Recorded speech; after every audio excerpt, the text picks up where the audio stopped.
Good evening बच्चों। आज ये क्लास 8 का साइंस है और इस अध्याय जो है 4 है और दहन और ज्वाला है। तो दहन और ज्वाला का स्मरणीय तथ्य पढ़ते हैं। चलो पाठ्य पुस्तक विद्यार्थी पक्ष कुछ चलो देखते हैं। सबसे पहले कि स्मरणीय तथ्य क्या क्या है और उसको ध्यान से सुनो और समझने की कोशिश करो कि ज्वाला और दहन का। ध्यान से सुनो। जो पदार्थ वायु में जलते हैं तथा दाह करते हैं, मैंने जो पदार्थ वायु में जलते हैं और दाह कहलाते हैं, तो दहन के लिए ऑक्सीजन वायु में आवश्यक है। दहन की प्रक्रिया में ऊष्मा और प्रकाश उत्पन्न होते हैं।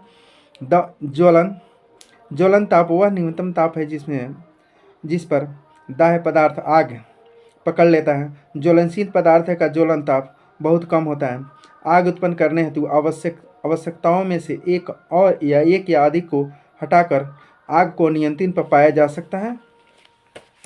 और आग पर नियंत्रण पाने हेतु समांतर जल का प्रयोग किया जाता है। विद्युत उपकरणों और तथा लोगों में लगी आग को नियंत्रण करने के लिए जल का उपयोग नहीं किया जा सकता है। विद्युत उपकरणों में, किसमें? लाइन या बिजली में। अगर तुमको बताते लाइन या बिजली अगर से आग लग जाए उसमें जल का उपयोग नहीं करना चाहिए। याद कर को हमेशा के लिए लाइफ टाइम। तो दहन विभिन्न प्रकार के हैं, जैसे तीव्र दहन, स्वतः दहन, विस्फोट आदि। ज्वाला के भी 3 विभिन्न क्षेत्र होते हैं, जैसे अदीप्ति क्षेत्र, दीप्ति क्षेत्र और ज्योतिहीन क्षेत्र। आदर्श ईंधन सस्ता, आसानी से उपलब्ध, आसानी से जलने वाला और आसानी से वहन योग्य होता है। इसका ऊष्मीय मान उच्च होता है। यह ऐसे गैस या अवशेष नहीं छोड़ता है जो पदार्थ को प्रदूषित करते हैं। तो ईंधन की दक्षता और मूल्य परस्पर विभिन्न हो सकते हैं। ईंधन दक्षता और तथा को ऊष्मीय मान तो तरफ प्रदर्शित किया जा सकता है, जिसका मात्रक यानी किलो जूल प्रति किलोग्राम होता है।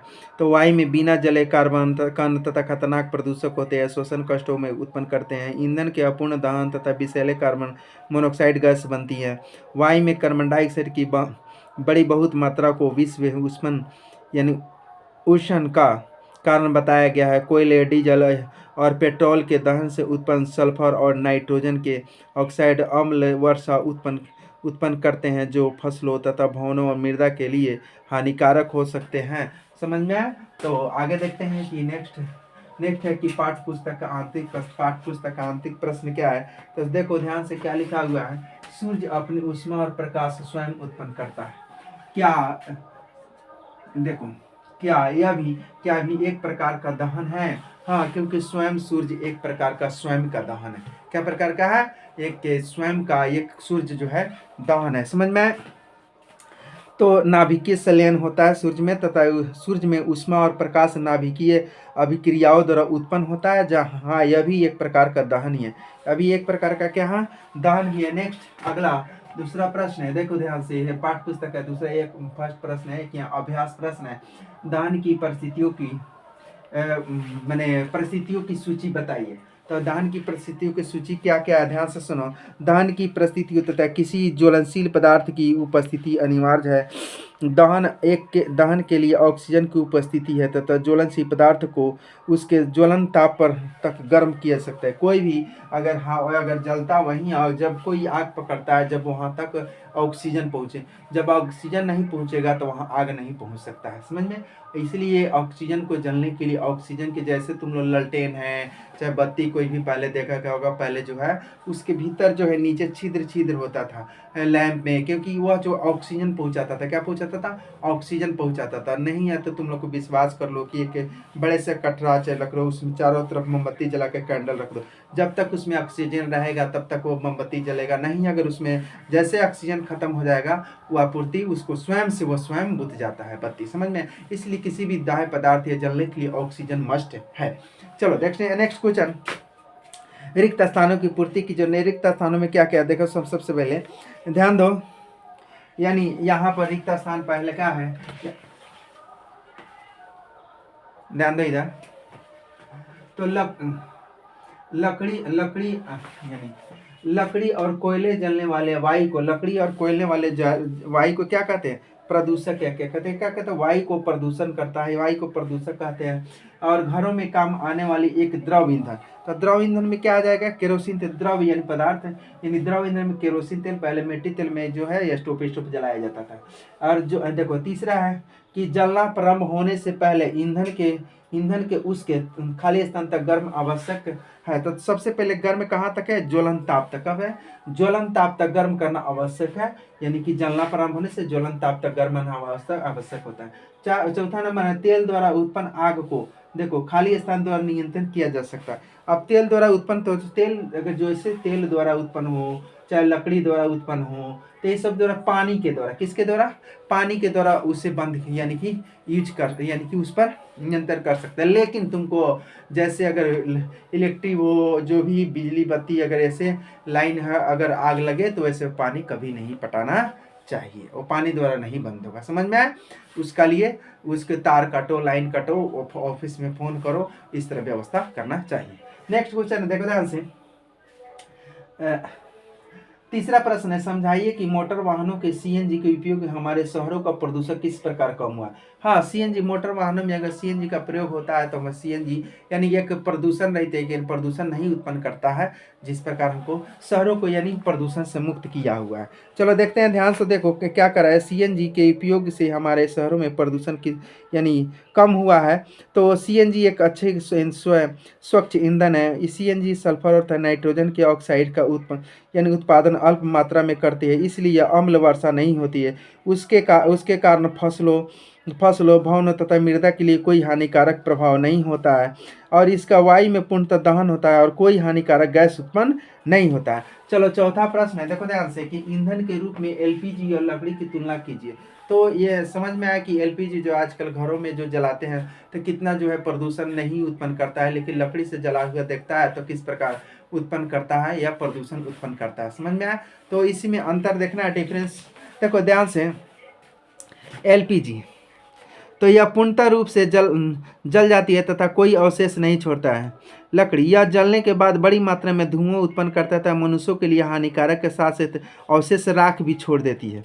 चलो दूसरा पर है कि इसका ऊष्मीय मान यानी 55,000 किलो यानी किलो जूल जो काफ़ी अधिक है, अतः ये एलपीजी को जलाने पर अधिक ऊष्मा मिलती है। लेकिन इसका देखो लकड़ी का जो है ऊष्मीय मान 17,000, देखो कहाँ एलपीजी का 55,000 और मुख्य रूप से लकड़ी का 17,000 से लेकर 22,000 किलो जूल है, जो कम है। तो लकड़ी को जलाने पर कम ऊष्मा यानी प्राप्त होते हैं, लेकिन एलपीजी को जलाने पर ज़्यादा ऊष्मा हमें प्राप्त होता है। कहाँ 17,000, कहाँ 55,000 से समझ सकता है। चलो नेक्स्ट तीसरा पॉइंट है, यानी एलपीजी द्वारा कोई वस्तु प्रदूषक नहीं होता है, कोई यानी प्रदूषण नहीं होता है, लेकिन लकड़ी द्वारा जलाए प्रदूषण होता है। चलो चौथा प्रश्न है, चौथा पॉइंट है, एलपीजी का वन संरक्षण में योगदान देती है, वनों का संरक्षण में योगदान, लेकिन यह वनों उन्मूलन के कारण बनती है जो वन पर्यावरण के लिए हानिप्रद है, क्योंकि लकड़ी को ही काट कर जलाया जाता है, इसलिए लकड़ी जलाने पर हानिकारक है। चलो नेक्स्ट है पांचवा प्रश्न, कारण। देखो पांचवा है, ध्यान दो कि कारण बताइए, क्या है कारण बताइए। विद्युत उपकरणों के संबंध में आग पर नियंत्रण पहले जल का उपयोग नहीं किया जाता है, क्यों? तो कारण क्या है, देखो ध्यान से। बिजली अभी बताया है तुम लोगों को, तो कर है जल विद्युत का चालन कर सकता है और आग बुझाने वाले को हानि हो सकती है, अतः विद्युत उपकरणों से संबंध आग पर नियंत्रण पाने हेतु जल का उपयोग नहीं करे। क्योंकि मान लीजिए कहीं पर अगर अर्थिंग तार है, अर्थिंग तार पर अगर कोई बच्चे अगर उस पर मूत्र करते हैं, पेशाब करते हैं, तो उस लाइन से भी उसको जो है अर्थिंग लग सकता है। इसलिए कभी भी जल का जब जैसे फेंकेगा तो अगर उससे भी झटका लग सकता है, समझ में आया? इसलिए कभी भी उसका यूज नहीं करना चाहिए। नेक्स्ट दूसरा खा वाला है, देखो ध्यान से कि एलपीजी लकड़ी से अच्छा घरेलू ईंधन है। तो एलपीजी सही बात है, घरेलू से अच्छा ईंधन, क्योंकि वह प्रदूषण फैलाता नहीं है। देखो लकड़ी की तुलना में एलपीजी का ऊष्मीय मान बहुत अधिक है, और अर्थात एलपीजी को जलने पर अधिक ऊष्मा उत्पन्न होता है, जबकि यानी कि देखो उतना ही परिणाम भी लकड़ी के जलने पर अपेक्षा की कम उत्पन्न होता है। तीसरा प्रश्न है, देखो ध्यान से, यानी कागज स्वयं सरलता से आग पकड़ता है, जबकि एल्युमिनियम पाइप के चारों तरफ लपटा गया कागज पर टुकड़ा आग को नहीं पकड़ता है। तो देखो कागज को कैसे नहीं पकड़ता है, तो देखो ध्यान से, तो एलपीजी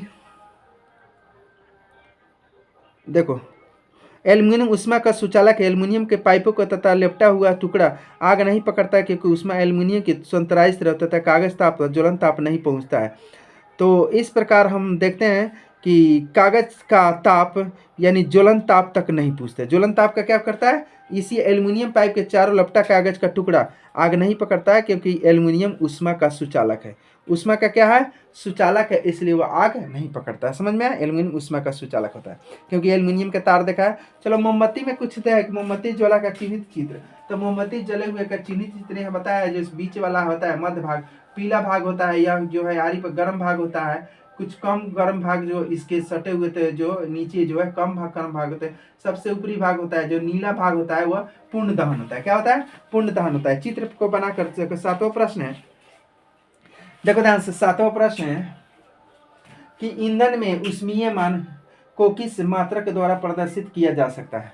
ईंधन में ऊष्मीय मान, देखो ईंधन का ऊष्मीय मान देखो ध्यान से कि किसी जूल प्रति किलोग्राम द्वारा ही यानी कि हम उत्पन्न कर सकते हैं। नेक्स्ट जो है आठवां है, देखो ध्यान से, आठवां प्रश्न है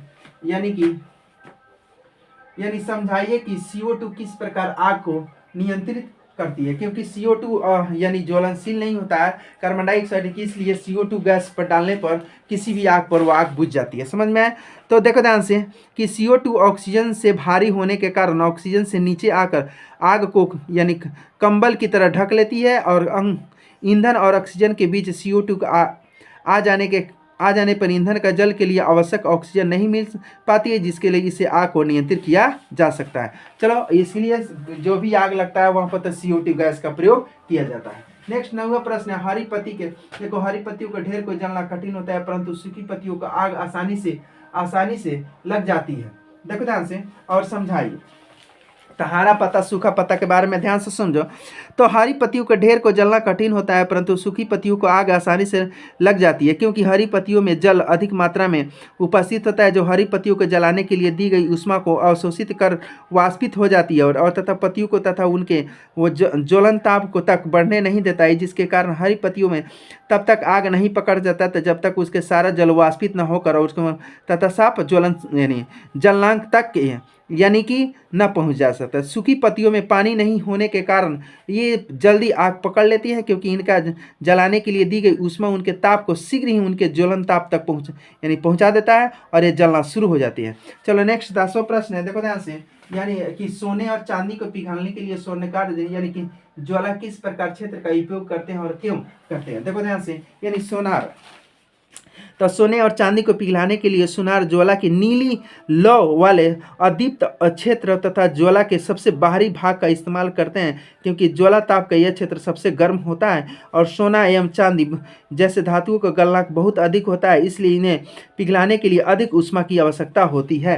चलो नेक्स्ट 11 नंबर का, एक प्रयोग द्वारा यानी कि 4.5 kg ईंधन का पूर्णतः दहन किया गया उत्पन्न द्वारा इसे यानी कि 1,80,000 तो केजी था ईंधन को ऊष्मीय मान को परिकलित करना है। तो ऊष्मीय मान को हमें परिकलित करने के लिए सबसे पहले देखो ध्यान से इसको करेंगे क्या, देखो ध्यान से, यानी कि 18,000 बटा 4.5 करेंगे, जो हमको कटा कर यानी कि क्या आ जाएगा, यानी कि 40,000 कितना आ जाएगा, यानी कि 40,000 यानी केजी आ जाएगा। कितना आ जाएगा, 40,000 केजी जूल यानी किलो जूल आ जाएगा। समझ में आ रहा है। चलो नेक्स्ट अगला प्रश्न है 12 नंबर वाला, देखो ध्यान से कि क्या आप जंग लगने के क्रम में दहन का यानी कि दहन कहा जा सकता है, यानी विवेचना कीजिए। देखो ध्यान से 12 नंबर वाला क्या कर रहा है, विवेचना करने के लिए।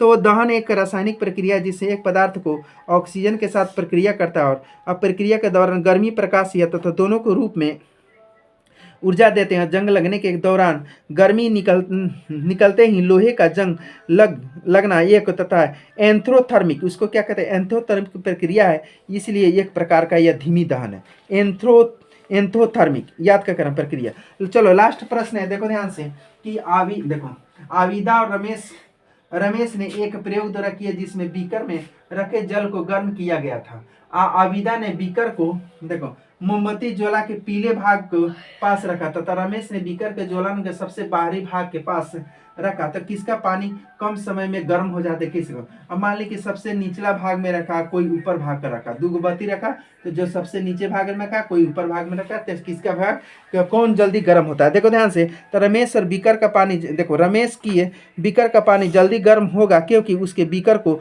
ज्वाला के सबसे सबसे बाहरी भाग पर रखा गया, जो ज्वाला का सबसे गर्म हिस्सा है। जब आबिदा ने उसे ज्वाला के पीले भाग पर पास रखा तो पीले भाग यानी नीले ज्वाला से कम गर्म होती है, और तरमेश के बीकर का पानी आबिदा के बीकर के पानी से जल्दी गर्म होगा। जो ऊपर होगा यानी जो ऊपर भाग होगा यहाँ पर जो रखेगा मोमबत्ती के, तो उसका जल्दी गर्म हो जाएगा। जो साइड में चाहे बीच में इस तरह रखेगा तो उसका कम जल्दी गर्म होगा। तो ठीक है बच्चों, इतना ही, और एक से बाद नेक्स्ट पार्ट। Thank you.